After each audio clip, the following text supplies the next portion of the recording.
Good evening. Hello. I'm assuming that a few more people are probably going to come in. Some people like to make a fashionably late statement, and that's fine. We're good with that. But we're happy to have everyone here. We're still in the process of searching to make sure we have the right situation as far as location goes. There's been talk about the Hampton Library and some other places, so we'll keep you posted on that. But we hope to have a permanent place very soon. That's gonna. Well, next month we are scheduled at the Hampton Library. Are we? Okay. Very good. Was somebody going to come tonight to talk about that or no? No, they couldn't be here tonight. Those are the only folks that we definitely couldn't be here. Okay. But she did put a lot of information in email, and she said that we are scheduled for next month. September, they have a book fair. Oh. And so traditionally they don't allow anything to be scheduled during that week. Okay. So that's kind of the only Hiccup. Yeah, but she's been trying to talk to the director there and Okay.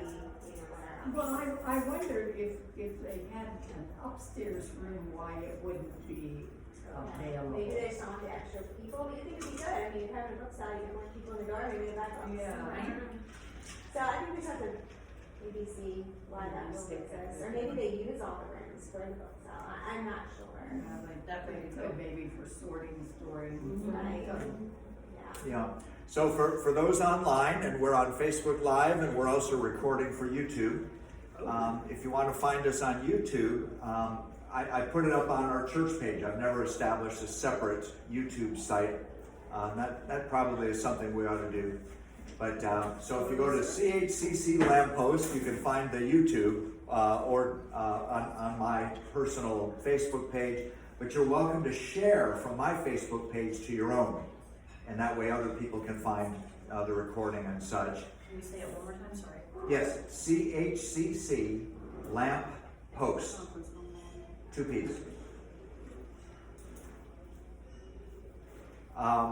Let's see, a few other announcements. One is that there's a lot of materials from, APDA? Did I get the letters in the right order there? Yes. From the I know, I have to State think about it. Parkinson's Association. Parkinson's disease A.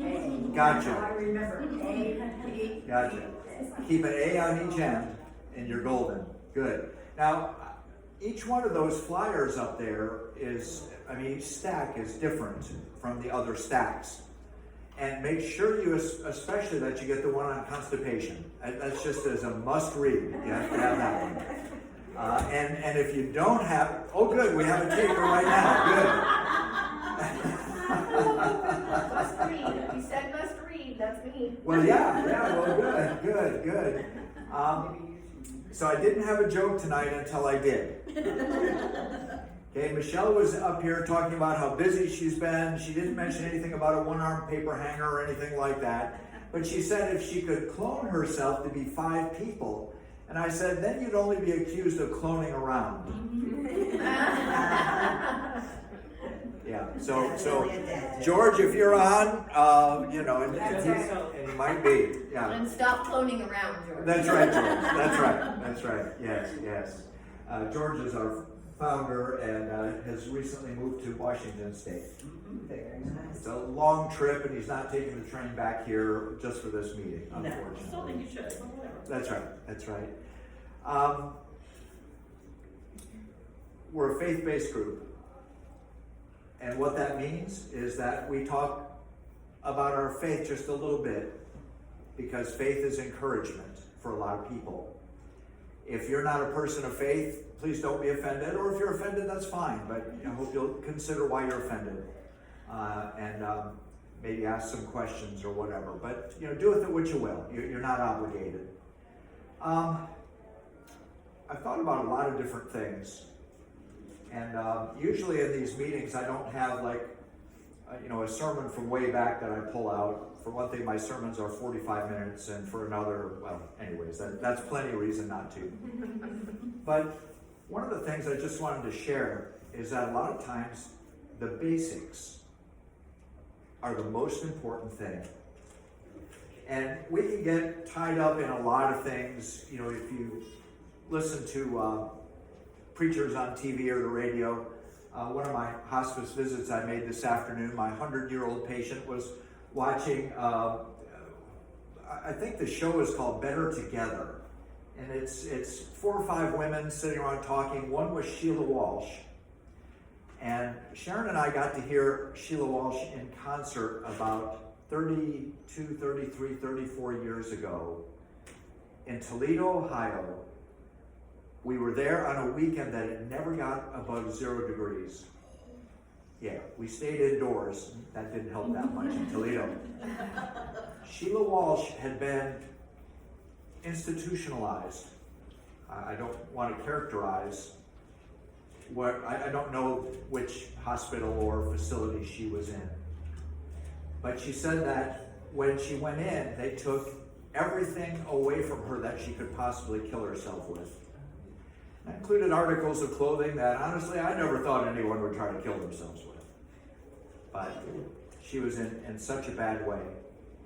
And when she came back, one of the first things that she did was sing for our group of about 500 people in Toledo, Ohio, on a weekend that it didn't get above 0 degrees.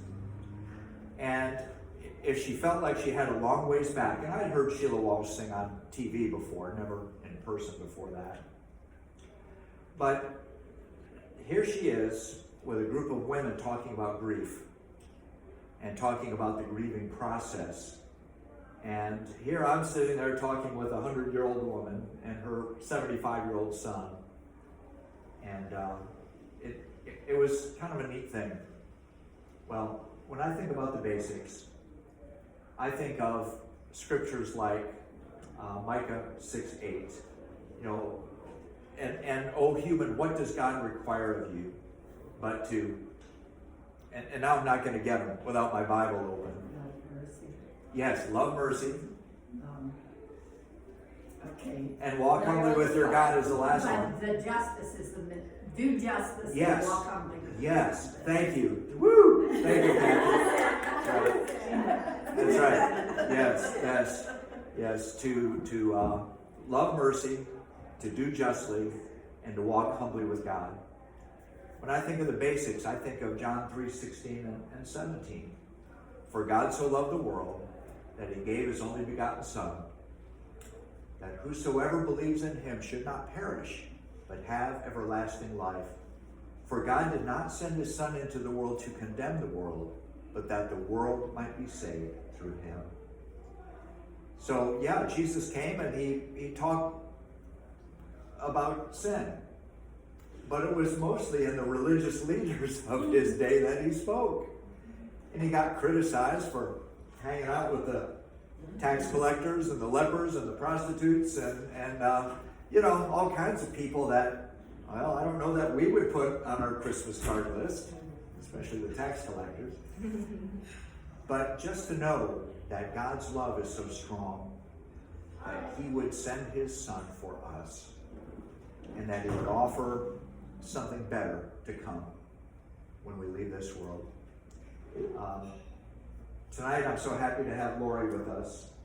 Lori and I work together in hospice. I've been a hospice chaplain for a little over 3 years. And I don't know how many years Lori has done this kind of work. She might be able to tell us a little bit about herself or a lot about herself. I'm happy either way. But for the past, what's it been, 3, 4, 6 months? Since January. Since January, yeah. And my area was on the south side until about that time. So anyways, I'm so pleased to get to work with Lori and be able to do the work that we do. Let me close my part with a prayer, and then I'll turn it over to Lori. Father, I thank you for every blessing that you pour out upon us, for your Son Jesus and all that he has done for us. Father, I thank you for being with Lori as she shares with us and helps us to understand a little bit better about these important matters. Thank you, Father. In Jesus' name we pray. Amen. Thank you. All right, my name is Lori Barefoot-Sears. I'm the RN administrator with Trinity Hospice. We have offices in Chesapeake, Richmond, and Hampton locally. It is a nationwide company. I did get an interesting question about hospice earlier. There are tons of different hospice companies. It's not just hospice as one entity. So there's lots of different companies. We all work off of the same Medicare guidelines, but there are tons of different companies, and each company has their own niche, their own thing that makes them stand out and makes them special. So for hospice, we focus on quality versus quantity, if you will. We do not necessarily look at the diagnosis of a disease, we look at the prognosis. If the patient with this whatever type of disease process continues to decline in the manner that they have for the past 3 to 6 months, their prognosis will most likely not last past 6 months. Now, if somebody is granted longer than 6 months, that's great. We don't just go, oh, well, you exceeded your amount of time. We will continue to recertify patients as long as they continue to just demonstrate decline, which, as we know, with life-limiting diseases, there are many different manifestations of decline.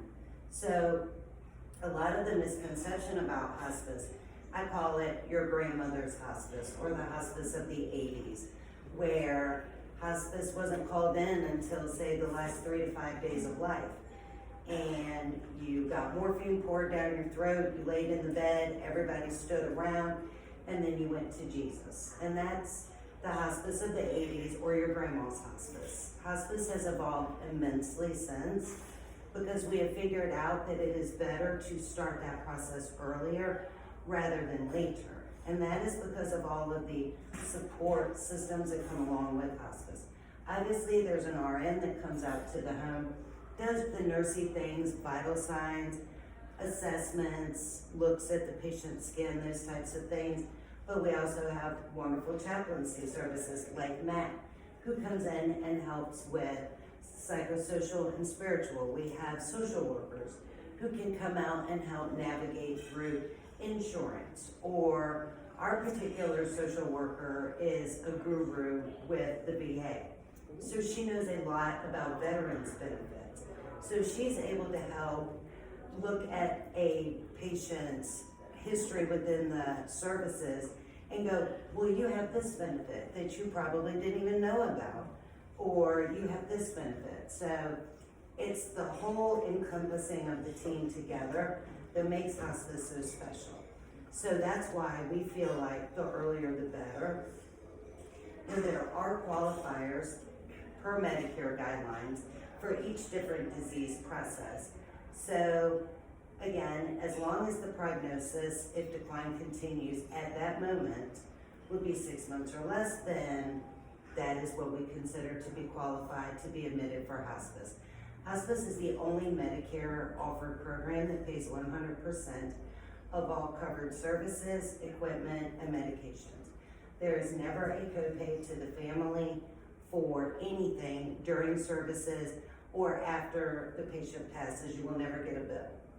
And that is why Medicare can get a little persnickety about their guidelines on hospice eligibility, because it is a very generous program that folks have paid into for their entire lives, and that is something that folks are entitled to that benefit. So for Parkinson's, I know all y'all in here probably already have a rudimentary idea of what Parkinson's disease is. It is a disease that attacks neurons in the brain that release dopamine into the body. And dopamine helps with fine motor control. It helps with things like swallowing. It helps with things like walking. So for some reason, folks who have Parkinson's disease, those neurons in the brain tend to degenerate or to die off faster than in people who do not have that diagnosis. And that lack of dopamine in the body is what precipitates all of the things that you see come along with Parkinson's.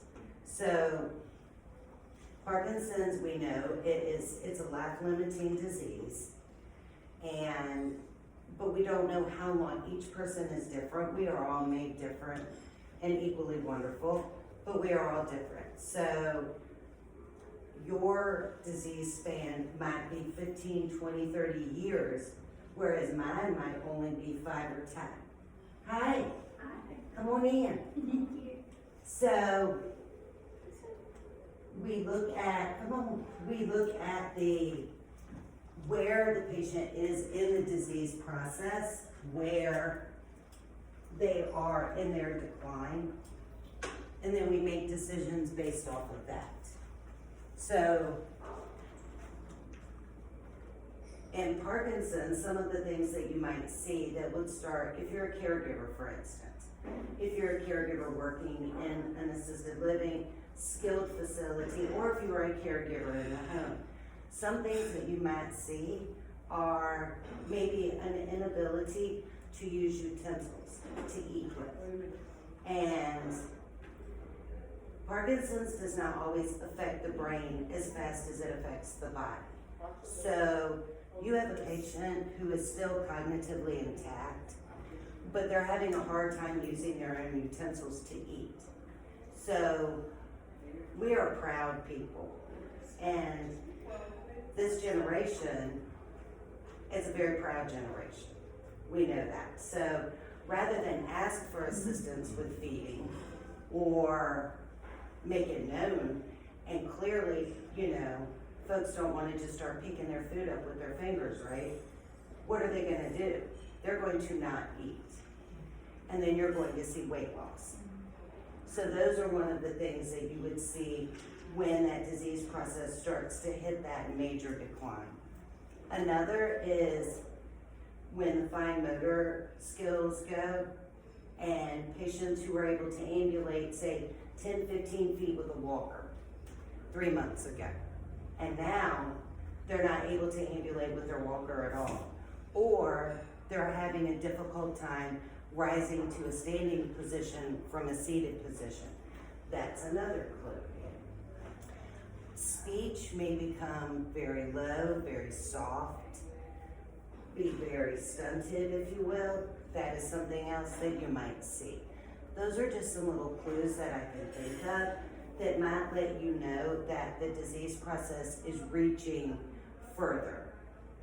So, it's not like there isn't a test that can say, okay, now you are at a point in your disease process where this is a path that you should go on. But little things that you can look for like that as a caregiver, those tend to help. When people are not able to get up and walk around as much anymore and they stay in a recumbent position, you will start to see little skin alterations over bony prominences, say right on the back of their tushy or their shoulder blades, their elbows. When they're not able to move those appendages or shift around in the body to remove the pressure off of those areas, you will see alterations in skin also. So that is something else that we look for. So there's a lot of things. A lot of folks with Parkinson's, it's not Parkinson's that actually causes their demise, right?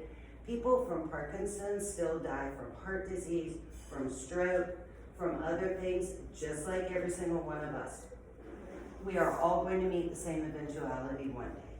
The only hope when we do is that we do so with dignity, with grace, comfortable, feeling safe and loved. Those are what's important. And people can experience those things in skilled nursing facilities, in assisted livings, in their own home, wherever they may be. The hospice team meets people where they're at. We come to all of those different types of places and provide support for not only the patient, but for the family, because navigating through that grief process, this person may have had Parkinson's for 10 years. That's absolutely likely. But now you are starting to see noticeable decline in your family member that you did not see before. So your outlook on this disease process is now suddenly changed. It's different. It's more in your face than it was. And caregivers need help, love, and support just as much as patients do. Because it's difficult to watch your loved one suffer. It's difficult to watch your loved one continue to decline in a disease. And the feeling of helplessness is overwhelming. because you can't do anything yourself to stop it. You can't do anything to fix it. And a lot of people, as Matt mentioned, turn to their faith in those instances, and that helps them through that process. We've had folks of all different faiths here just on the peninsula. We've had some Muslim folks, we've had people of all different faiths, and whatever helps people, whomever they pray to, is definitely a big help to people. And making sure that the caregiver feels loved and supported, making sure that the caregiver understands what's going on and what to expect is very important. Because you never want somebody to be in the dark about what's coming next. Because the more informed you are, the more ready you might be. Hospice Services offers 24-hour-a-day, 7-day-a-week on-call support services. If you have medication questions, equipment questions, if you are just scared in the middle of the night, you can call the number and a nurse will call you. If it's something they can talk you through on the phone, they will. But there is a nurse on call every single night to come out to your home, wherever that may be, and make a visit to help you through that crisis. And that I found has been exponentially important to people to know that they have that safety line, that lifeline there, where if someone is struggling to breathe at midnight on a Saturday night, that help is just a phone call away. So that is something great about hospice. Now, there is another tenement of end-of-life care that is not exactly hospice. It is palliative care. If you have reached a point in your disease process where you are starting to decline, but you do not have that shortened prognosis of 6 months or less, there's palliative care. Palliative care offers some of the same services that hospice does, but it also services some restorative things like physical therapy, occupational therapy, a lot of speech therapy comes into play with palliative care. So palliative a lot of times is a precursor to hospice, but a lot of the same benefits that you would receive with hospice, you can with palliative as well. Of course. But it's not covered by Medicare, is that correct? Palliative is, but not 100%. Okay. Again, hospice election benefit is the only Medicare benefit that's covered at 100% for everything. With hospice also, you receive 1 full year of bereavement services after your loved one passes away.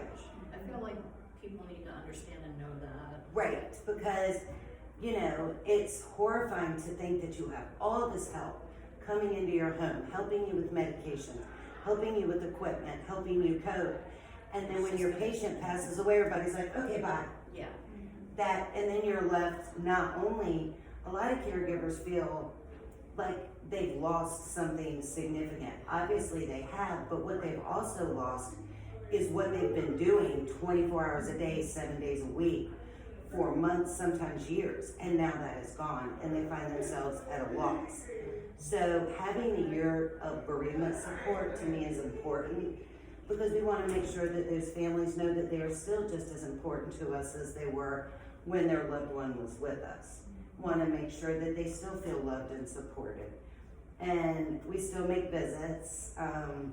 We have former patients, children call us about other family members, because you form a bond with people when you are invited into their home, and it's an honor to be invited into someone's home, especially in that situation, and to be a part of that and asked to help out with that.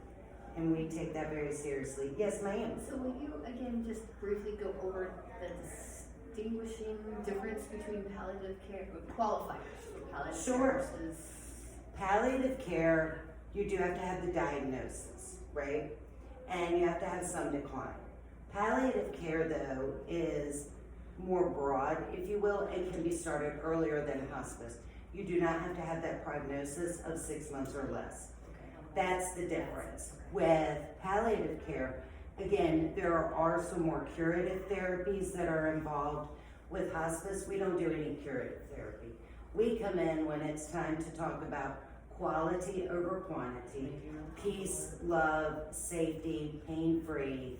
Those are that's where we come in, and that's where we shine.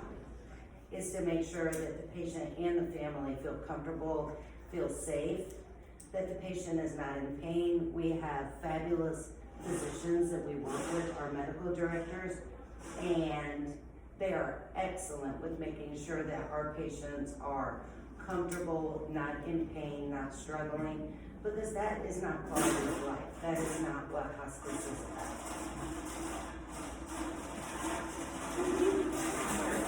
Oh, don't be. Excuse me. You're fine. She's doing her job. She's doing her job. Yes, ma'am. I'm thinking about something. I had a conversation with a friend today about a third friend Yes, ma'am. who is like 93, living in her home, should not be there, but has no intention of leaving. Would she, do you have to have a care partner working with you in order to be on hospice? We do not, that's a very good question, because we run into that a lot. We do not provide 24/7 care. So our care is very task-oriented, if you will. Our registered nurse will come in at predetermined times, and it's very patient-centered. Everybody's care plan is different. Some patients may require 3 nursing visits a week. Some patients may only require 1 at the beginning. We're not trying to flood ourselves on people before the need arises. But we are task-oriented when we come in. We would do our vital signs, check the patient's skin, talk to the family, ask them, hey, what has changed since the last time I was here? Has anything changed with mom's eating, with mom's ability to move, with mom's incontinence or continence? Has anything changed in that area that we would need to know about?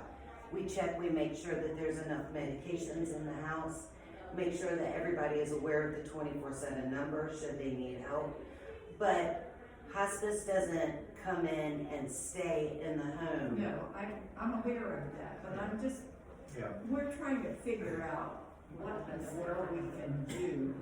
I mean, I think she could afford to hire, not 24, Right, but some supplement. Yeah, But- Kathy, to answer your specific question, I had a patient who passed away about a year ago who lived at home by herself in her own home right up until the last, I'll say last week or a little bit less, when her family came in. At that point, she was not able to get out of bed, and so she had to have more care. But and it may have been as long as the last month of her life she had to have more help. But no, she stayed by herself, and it's really a practical matter. Can the person really take care of themselves? Right. That kind of thing. I mean, how could, I would love to talk to her. I worked as a hospice chaplain years ago. Not back in the 80s, like. Not grandpa. But anyway, but I would love to, she's not going to leave her home, but what can we do for her? And I'd love to talk to her about even considering talking to someone about maybe having, and if it didn't cost her, she might then will be willing to pay for somebody to stay with her. Well, Medicare does not cover the home health aides. No, I know that, but I think she can afford it. But Right. she would never admit Well, that. and that's the thing, you can lead a horse, but Yeah, but could she call this number that you're talking about and at least talk to somebody? Absolutely. Get some To see what, because do most information people come possibly? from doctor's referrals, or do No. families reach out, or? we have a myriad. Most of our referrals come from places like this or skilled nursing facilities because there are more eyes on the patients all the A time. little bit more So they awareness. see. We do get some from doctor's offices, and then we have a lot that come to us from hospitals, from people who've been in the hospital and then they need hospice services when they leave and go home. So I have another question. Sure. Do you have to have a very clear diagnosis that that is declining. Yes, for So, hospice. like, I don't know what all her medical, cause she's very close-mouthed. Love this lady, but, you know, we'd all like to shake her once in a while, rattle a little out of her. But I am sure she's, Well, those folks are not called the greatest generation for no reason. They lived through the Great Depression, they lived through 2 world wars, they lived through all of the conflict that has come since. I mean, just think about, I'm 55, think about from when I was born to everything that has changed until now. When I was 10 years ago. Exactly. When I was in high school, we had one TV. They got rolled around on the AV card with a VCR in it. We took typing class. We did not have computers. We did not have cell phones, Facebook, those types of things. So that generation tends to be very independent as long as they can be. That's also a generation where they grew up in the Great Depression. They grew up without very much, and they don't complain. And they can be resourceful. They're very resourceful, and they do not complain. and they're afraid they may end up back in the depression. You're right. And a bit stubborn. Very stubborn. Yeah. Yes. Well, and also with that same generation, I mean, you only go to the hospital to be born and to die. And pretty much you are exactly right. Yeah.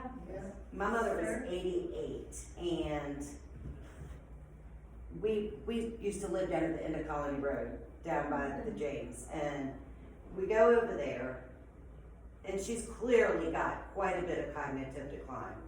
So I asked my dad, when was the last time she was at the doctor? 30 years ago. She's 88. So we tried to put her in the car to take her to the doctor. She was having none of that. Like fighting. None of that. Getting in this car. None of it. So then we had to take her back home. So we took care of her. She did have dementia. We took care of her in the home ourselves for 6-7 years. And then she fell, and when she fell, she hurt her head, went to Riverside, and were able to come home with Riverside Hospice, which they were a godsend to us. They brought equipment in, they brought medications in. I'm a nurse, so I didn't really need, I said, you just come as much as you need to stay okay with your company, but I've got it.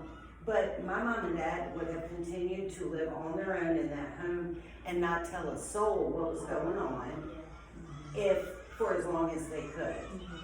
A lot of times folks are scared that somebody's gonna take them away from their home and they're gonna end up in a nursing home. That's Yeah. not problem. And that's an understandable fear. that's a very, Well, that's an understandable fear. That's the same way so many people just feel that way. You're exactly right. Anything, I mean, they just know they're going to, they know what's gonna happen. Right. And that's what the whole big deal is. You're exactly right. Yes, sir. So when does palliative care kick in?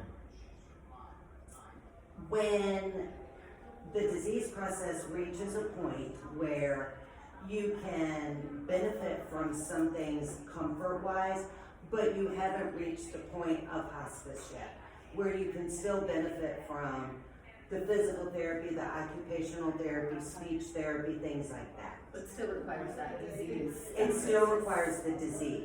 So I think an example might be, so my mom was diagnosed with terminal cancer and they told me that we had a year, but 2 weeks later she was gone. The day before that, they're like, has anybody talked to you about palliative? And I think it's because the diagnosis was still over the 6 months. Yes. But I had never even heard the term at that time. And then by the next day they were like, too late. So I mean, but again, the diagnosis was a year, so she wouldn't have qualified for hospice Yeah. with So, that. right, her prognosis. Now, with cancer, as long as the cancer is stage 4, and to be stage 4 means that it has metastasized to another part of the body. Right. That patient can still be up, walking, living their best life, as long as that cancer has metastasized to another part of the body. They are eligible for hospice, and they will remain eligible. Okay. Because That's good to know. once cancer is metastasized, there's no coming back from Right. that. And especially depending on where too. Exactly. Bone cancer can be extremely devastating. Brain cancer can be another, no cancer is good. Right, But I think, bone cancer is extremely painful, it's very devastating. Brain cancer, you just never know what part of the brain it's going to attack, right? Pancreatic cancer is one where pancreatic and ovarian cancer are two cancers where unfortunately by the time you figure out that you have it, it's almost too late. What was his name that did Jeopardy? Alex Trebek. Alex Trebek. He lived a very good amount of time with pancreatic cancer. That is not the norm. Pancreatic cancer is one where by the time you realize that you have it, it's almost too late to look for anything curative. My father-in-law was 14 months from Right. diagnosis, Wow. so, yeah. We're fortunate that most cancers are not like that. Pancreatic is just a very fast growing cancer and it's a sneaky. Most cancers are not like that. So, and we have such great early detection things that we can utilize now versus even 10 years ago because medicine and technology is always changing and evolving. But you gotta go to the doctor regularly. And you know what, you're right. Yeah. Sometimes it's already late when you phone the You are severe correct. cancer. And I have a family member, couple of them. One my cousin last year passed away. He was 50, and they give him diagnosis last year, January. He passed away November last year. And I have another cousin in New Jersey here, 5 years, almost 7 years. Wow. With some type of cancer. Even doctors say to him that he has 2 more years. But I think God made the decision. We don't know that, right? Yeah. Right. What were you gonna say, Matt? Yeah, from my standpoint, as a close-in observer, I'm not a medical person, and that saves me a lot of trouble. Because people say, well, what should I do? I'm not a medical person, I can't help you with that, but I can pray for you, how about that? But from my observation,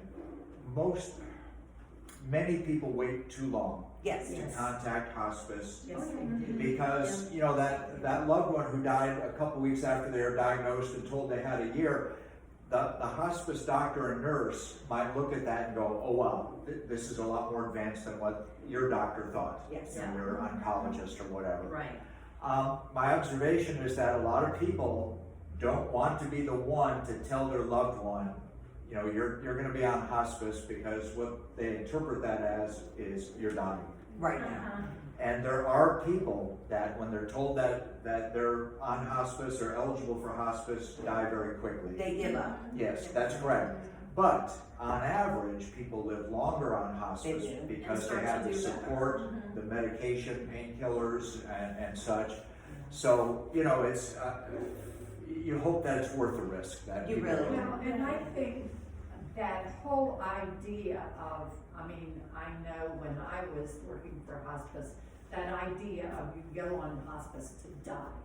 Right. And I know I've talked to people and I say, no, go for all the support. Yes. Right. But it's hard to convince people. It really is. Especially if they're generational experiences. Yes, then- you're right. Yeah. Their generational experience Yeah. is that people go on hospice for a week and then they go to God. And a lot Yeah. do. And they do. Yeah, yeah. But now we have come to realize through tracking and trending and all the patients that have been helped over the years, we have come to realize that bringing people on hospice early not only improves their quality of life, but it can actually Right. extend it. Right. Because they are pain-free, they are comfortable, they are home, their caregivers are not as stressed, because people who are sick can tell when their loved ones are stressed. And, chemotherapy and radiation are wonderful implements for cancer, but they're also toxic. They're very That's brutal to the body. Yeah. To the person getting it. Yes, so when somebody makes the decision to not have those any longer, they might actually feel better. You're able to eat, you're able to enjoy your food, you have more energy. So those things go along with it. Yeah. Also, I've had a number of patients that have graduated from hospice without Yes, dying. I was Yeah. going to share my, Yes. I had this lady who came in so discouraged, she said, well, I'm here to die. And I said, okay, tell me why. And she's talking about her body, and I said, but your spirit isn't dying, is it? Yeah. And so we spent a long time talking about her spirit, and I said, your spirit can live forever, and you can experience joy and so forth. Would you know, she went home, and I don't know whether she ever came back. She didn't come back on my watch. We have had people graduate, like I said, just because you happen to exceed that 6-month mark, we don't go, okay, well, guess we made a mistake, bye. You only get 6 months. No. As long as there's demonstrated decline, we continue to recertify the patient. Sometimes the They're patient thriving. not only stops declining, but they start thriving. Yeah. Now, at that point, I just need to let you go, but I want you to call me when you need me again, but I want you to go live your best life. And we do have that happen. Yeah, we have one patient that came on our service almost 3 years ago. Wow. Now, she was off our service for a while because after a while you don't qualify anymore, but that's a good thing. I told one patient, I said, Jackie, the problem is you're not dying fast enough. Right? She laughed right out loud, and her daughter in the other room cried. So I thought, I probably shouldn't have said that. Yeah. Half of the audience was with it. I had a lady, all she wanted to do was go back to home health. And this was back during COVID. So I said, there's absolutely no way. None whatsoever. Do you know? She ended up coming back from that, and we graduated her. And she was only graduated for about 3 months, but she got to her goal, which was to graduate off of hospice, go back on home health, enjoy having all those therapy services come in the home, and make her feel like she was working towards a goal. And she did great, and then it was time to come back to us, and she was at peace with it. And she wasn't with us very long, so I felt like she spent her last months the way she wanted to, on her Do it on terms. her terms. On her terms. Yeah. And that's what's cool about hospice, when you do make that life-altering decision. Now you are the driver of the bus, we are all just the passengers. So, as I was saying earlier, if my patient wants to eat brownies for breakfast, by all means, eat brownies for breakfast. Eat brownies 3 days a week. I had a patient in Urbana. That's a good selling point. I'll let you have whatever you want. Yes. I had a patient in Urbana. I was saying all he wanted was Wendy's chocolate frosties. And his grandkids would go to the Wendy's in Gloucester and fill up the freezer. That is all that man ate. And his wife still has diabetes. I'm like, diabetes is really that's not in the forefront. In the whole bigger picture. In the big picture, diabetes, no. And he passed away on his terms, in his home, surrounded by his family, eating his frosties. And he was pain-free, he was comfortable, he was not having any hallucinations, delusions, He wasn't being denied calm. the future comfort, the one thing you wanted. One thing he wanted, and that's what we're all about, is quality of life. And, I certainly hope somebody doesn't try to take my bacon away from me. Amen. When I'm in That's right. let me eat what's gonna make me happy. Let's So- see, do you have that in your last will and testament? I'm going to make sure, Do not take do not take my bacon away. Right. Find That's somebody it. to smack your hand. What was that old commercial? Please don't take my. Oh, I can't think of it. Oh, now you've got me. Yeah, but you know what I'm I talking do. Sunshine. about. What was it a commercial? I can't remember, but it was, please don't take my sunshine away. It'll come to us later. It will. That's a song. It is. Yeah. But it was to a commercial Yeah, too. it was. Huh. But I think one of the biggest important pieces too is the comfort and the support that it gives to the family. Yes. Like the families will say, this is the one and only time I'm going to have to do this with my mom, with my dad, with my husband, and I think that we just can't say enough how much of a comfort it is and how educational it can be for them. Yes, absolutely. Yes, And ma'am. I want to speak to the year afterward, because even the church is not always good at allowing people to grieve, or even helping us know how to. And we all grieve. grieve at different And, places. you know, my experience with grief was when I was a student pastor, I had a woman who had twins. One of them died the next day. And she said, nobody will let me grieve my baby. She said, everybody says, oh, you're so lucky to have that baby. She says, they don't know I spent my life preparing for 2 babies.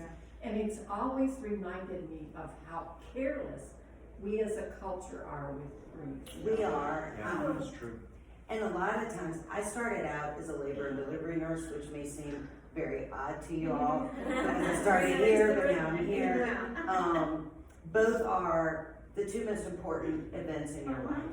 And labor and delivery is the happiest place in the hospital 95% of the time. The other 5% of the time it is heartbreaking. Yes. And back decades ago, if mom lost a baby, they weren't allowed to see the baby because we were considered to be such fragile beings that our psyche could not take it.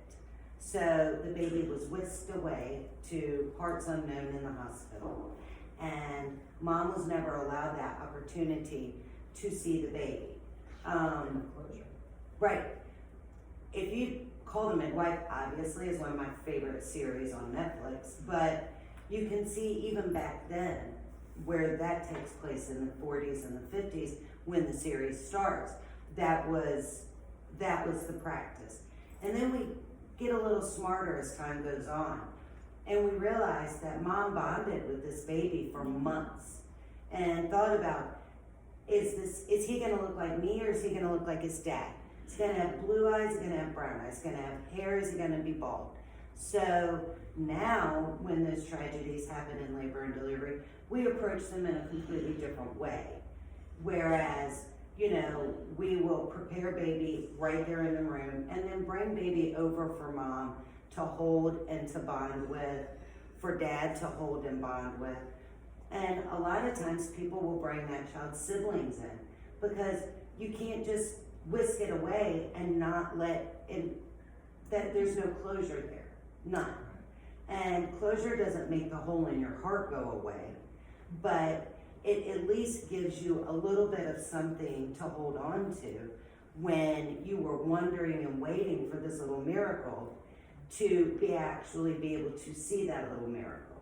So, as I said, we continue to evolve, but a lot of times I worked with amazing men and women on labor and delivery, absolutely amazing. Wonderful people, wonderful caring people, and some of the things, people just feel like they have to say something. They want to say something, and they'll go, oh, well, at least you have other kids, and I'm like, So, and it was a sweet resident. I worked at Riverside, which is a teaching hospital, lovely young lady, and she had 3 kids, and I said, okay, I know where you live. I'm going to come to your house, and I'm taking one of your children, and you're never going to see them again. She was like, no, but you can't, but you have others. So it's okay, right? And she goes, but that's not what I meant. I said, but you just diminished the life of this baby to nothing because there are other children in the picture. Just like your children at home, if I took one of your children away, you wouldn't be happy. You'd be devastated and upset. And that is the way they feel. Well, at least you're young, you can have more. Basically, this baby, you can always have more. The worst one was, well, it was God's plan.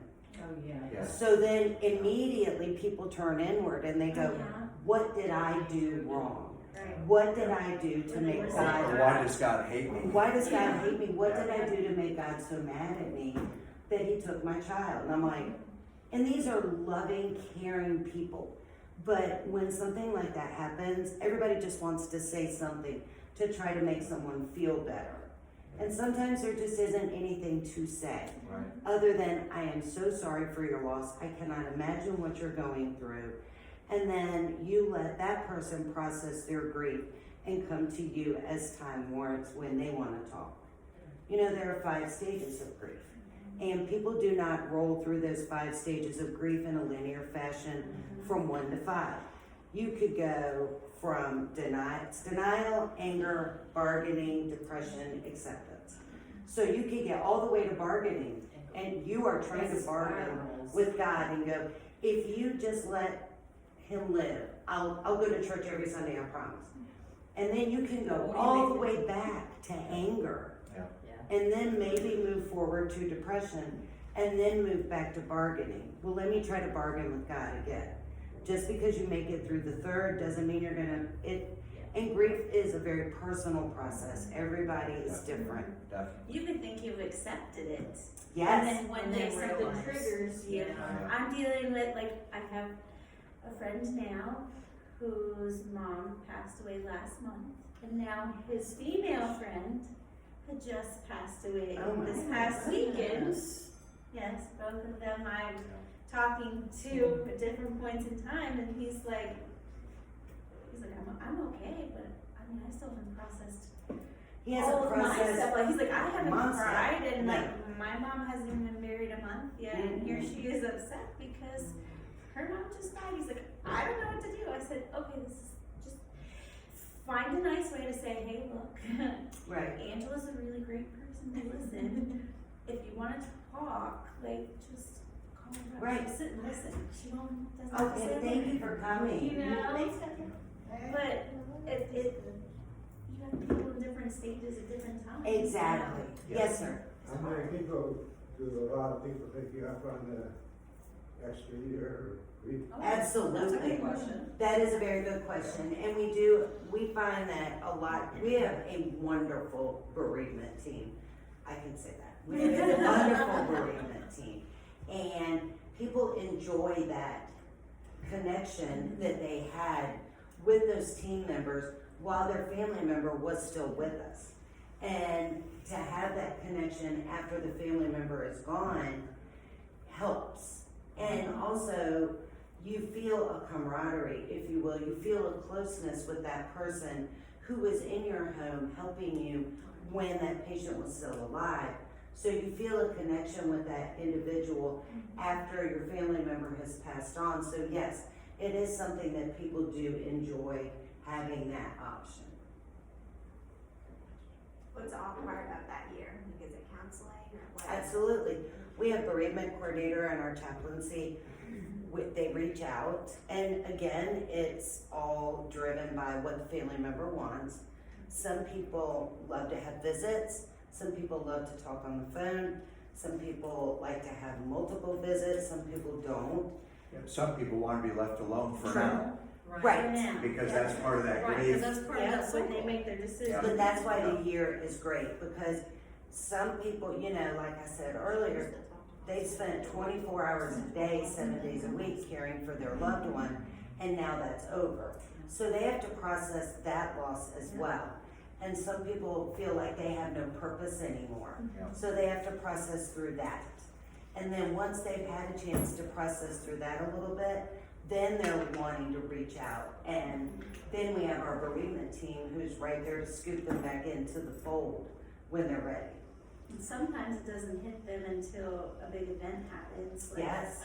birth of another child Or or holiday a or holiday or something. Holidays are big. A birthday, And then it like anniversary. smacks them in the face, Sure. like, oh wait. It's I all of really the need to talk to firsts. you now. Yeah. The first Thanksgiving without the mom, first the of- first Christmas, the first Easter. Yeah. A lot of those holidays trigger those memories of having your family with you. Does anybody else have any questions?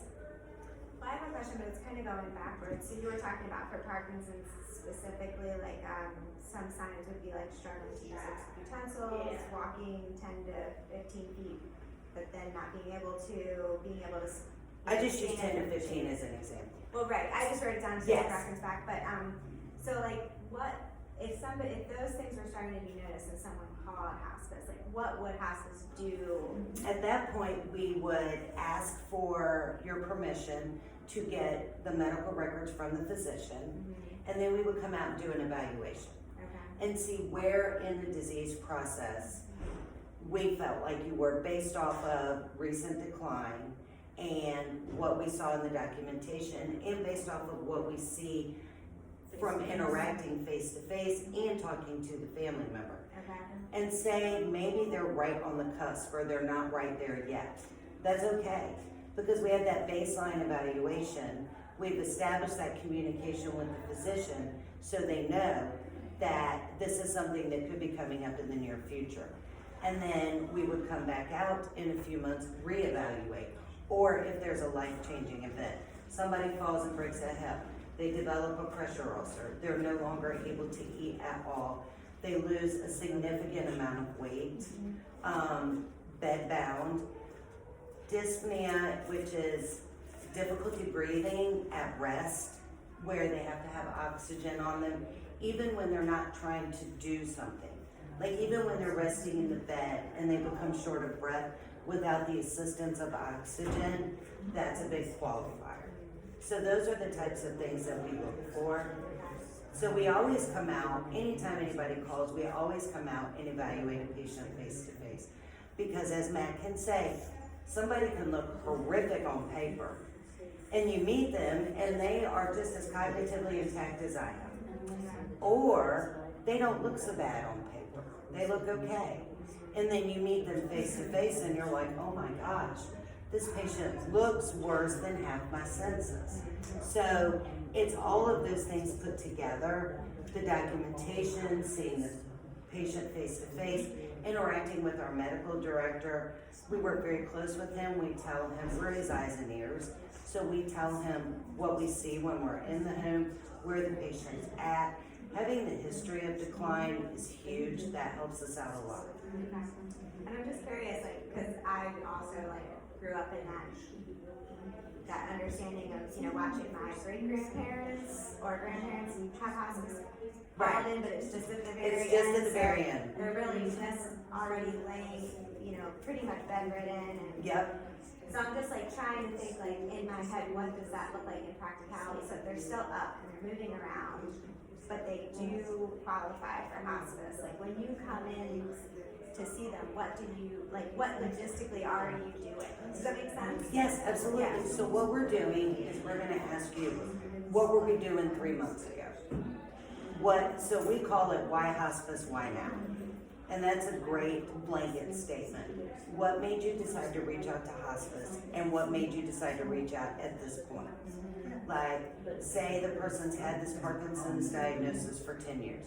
What made you decide today was the day that you wanted to reach out? What changed in the patient's life?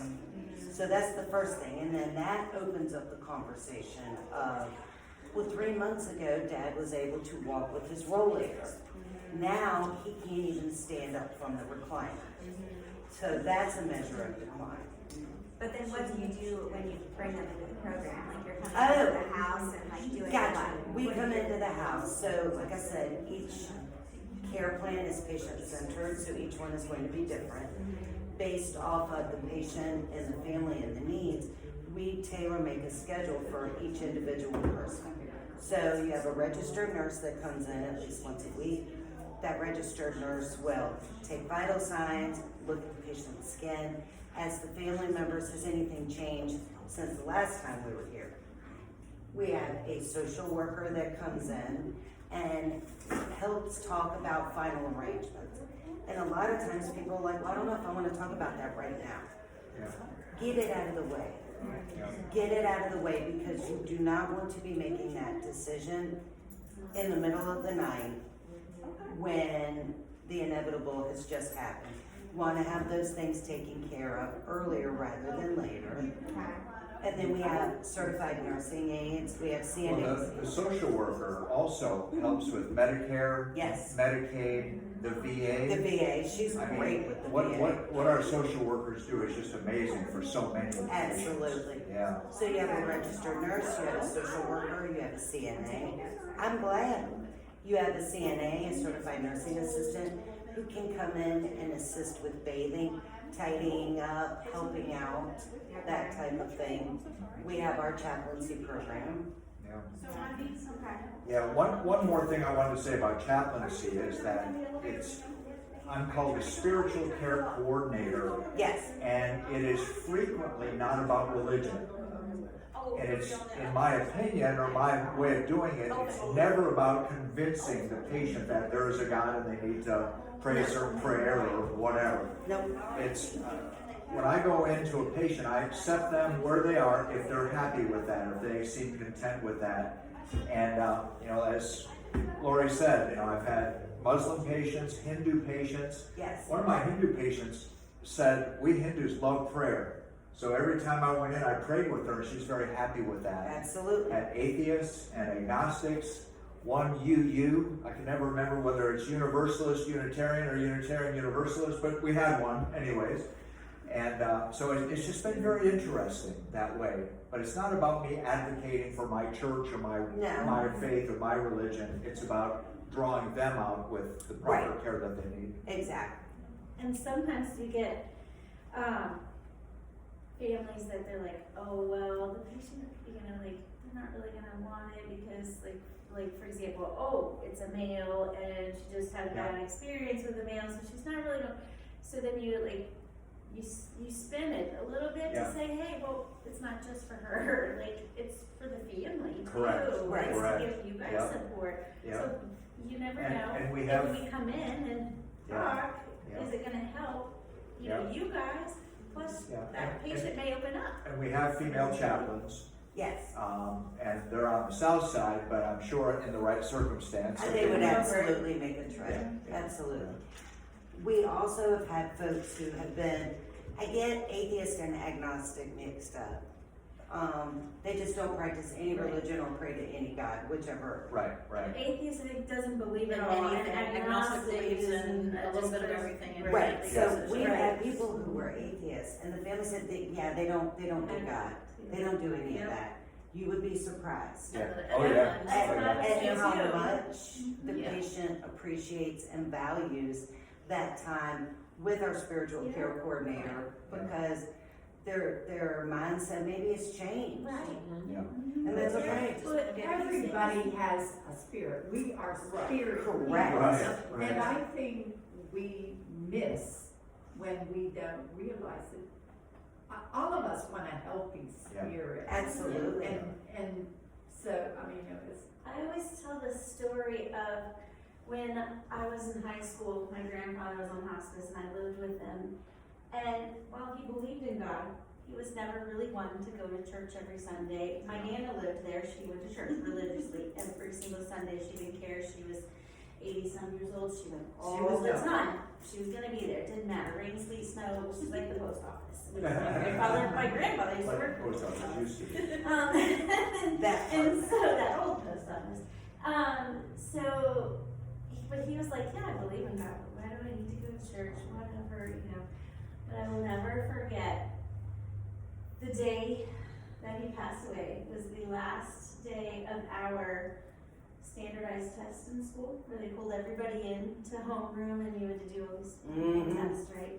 And so they called down to the class and they said, are you done with testing? And then the teacher said, yes, we're done with testing. And so this girl walks in with this note, and I looked over at my best friend and I said, that's for my grandfather. And she, or, you know, so that's for me. My grandfather just passed away, and she's like, what? How do you know that? I mean, he was like more of a dad sometimes to me than my own dad, even though it was his son. And I love my dad to death, but you know, just how it was. I said, I know this, I can feel it. And she's like, what? And sure enough, they go over, and teacher calls my name. And I walk down the hall. I'm like, why wrote this note? I don't know, your grandma called, said you have a doctor's appointment. I'm not sick. And I didn't have an appointment ahead of time. I don't know, that's what for grandma said. Go out front, lo and behold, there's two of my aunts, his sisters, never come to anything for me at school my entire life. And I'm like, can you just tell me? I already know. And I'm in tears, like, just tell me I already know. I'm like, we should just tell her she already knows, So, you know, of course they tell me. So I see the hearse in the driveway, which grandma was like, oh my gosh, I did not want you to see that. I learned later, the hospice nurse was there. She had let grandma go grocery shopping. And when he was hardly speaking at all in the end, but he managed to get enough out to ask her to read him the 23rd Psalm. And then she said he closed his eyes and he went to sleep. So now I have a hard time sometimes at church when they do the 23rd Psalm. Sure. Because my brain immediately Goes back to your brain. When I do a funeral, I don't know if that's the very best thing to read or the very worst thing to read. But that would depend on the individual I'm reading Yeah. to, and there's a lot of individuals there, so I usually do. Yeah, but it's just those moments those connections. Yes, You and know, like we were saying, everybody's at the you end. think that Yeah. you can be totally over it, totally, I moved on, I have processed through my grief, Yep. and I am moving on with my life, and then something just smacks you upside the head. And that was 31 years Right. ago for me, so it's a beautiful story. Yeah, end on, doesn't it? Absolutely. Yeah, we are. And I wanted to ask a question, which was totally Sure. off the ball. But, okay, sometimes at the end,